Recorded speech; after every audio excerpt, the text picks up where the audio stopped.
Pourquoi ce plat? Finalement, c'était une évidence. C'est un plat de bon sens. C'est un plat qui a mûri tout au long d'une année par plusieurs étapes. La première étape, elle était sur le choix du poisson. Je traîne quand même pas mal mes culottes du côté de la criée pour la nouvelle, et je voyais un réel intérêt sur le merlu. Et je me suis dit, certes, c'est pas un produit peut-être noble à servir dans une table comme la nôtre, tout simplement un poisson qui est d'une excellente fraîcheur, et il fallait l'amener à une texture et à un goût qui soit largement au-dessus que ce qu'on peut connaître sur ce poisson. Texture un peu cotonneuse, pas forcément agréable en termes de saveur. En traversant donc en revenant de la criée, on a traversé la Clappe.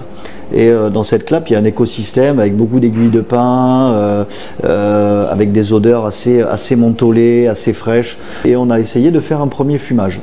On s'est rendu compte qu'on avait un fumage qui était quand même moins intense que celui du bois de hêtre, par exemple, ou d'autres bois. Et on avait toujours cette fraîcheur très pain, finalement. Et je me suis dit, ça peut coller. En arrivant au restaurant, j'ai Marie-Jo, donc ma maraîchère, celle avec qui on travaille en étroite collaboration depuis 6 ans, me dit, écoute Lionel, je suis embêté. Tu m'as fait planter du navet, mais je ne sais pas pourquoi cette année est exceptionnelle.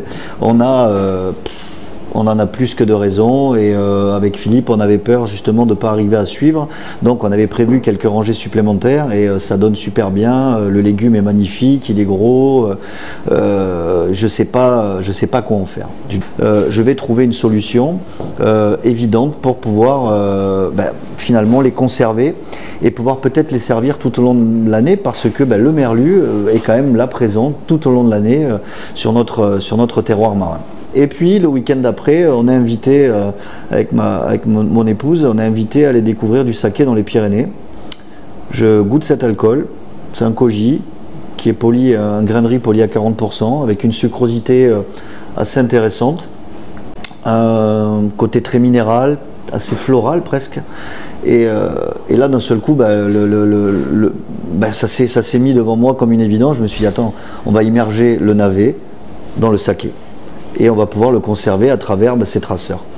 On a nommé ça le navet ivre, forcément. Alors bien sûr, pour révéler un petit peu, on a quand même enlevé l'alcool de tout ça, hein. On a gardé vraiment que l'élément floral, l'élément minéral, le côté sucrosité pour casser cette amertume. Et on a oublié ce navet pendant toute une année.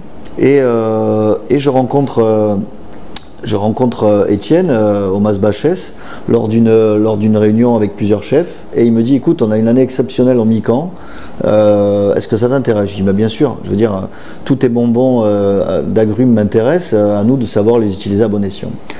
Comme j'aime pas gaspiller, bien sûr on a réfléchi à garder le jus, après c'est le jus, mais aussi à garder des écorces qui avaient eu un arôme, une atypicité assez intéressante, et pour pouvoir les conserver dans le temps, parce que la mandarine mi-camp c'est quand même une saison très courte, je me suis dit, écoute, on va en prendre en quantité pour permettre un séchage au déshydrateur, et pour nous permettre d'avoir un roulement pour écouler nos navets, pour écouler notre merlu, pour écouler cet agrume qui est juste fantastique. Et donc, on avait ces 3 traceurs, ce côté agrume, ce côté poisson fumé, avec une texture assez intéressante, un navet ivre. Je me suis dit, pourquoi pas rassembler tout ça et essayer de faire le plat autour de ça. Et il me manquait le liant. Et en fait, j'ai tout simplement utilisé finalement le jus de conservation, l'eau de conservation, ce saké, ce navet qui avait rendu l'eau, parce qu'on va le saler légèrement pour qu'il rende un peu l'eau de végétation, qu'il se structure un peu, que le craquant reste présent tout au long de cette conservation.